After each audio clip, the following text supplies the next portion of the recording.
Akala ko Dirk Nowitzki, Kai Sotto pala. Kai nang posterize na naman. Laban ng Shinshu Brave Warriors kontra dito sa Yokohama B Corsairs.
So natapos ang first half sa score na 48-36.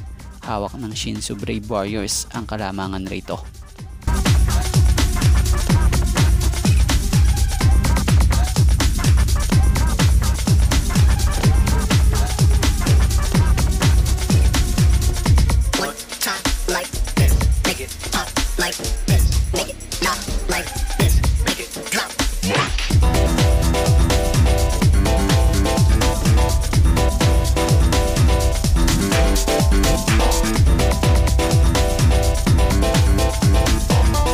Natapos ang laro kung saan masakit na namang pagkatalo ito para sa team ni Kai Sotto na Yokohama B Corsairs, kung saan tinambakan nga sila ng malaki ng Shinshu Brave Warriors. Ang Yokohama dito pumuntos lang ng 56 points samantalang ang Shinshu Brave Warriors ay kumana ng 83 points. So sa larong ito, talo ang Yokohama B Corsairs at wagi ang Shinshu Brave Warriors. So sa larong ito gumawa si Kai Sotto ng 11 points, 4 rebounds, and 1 assist.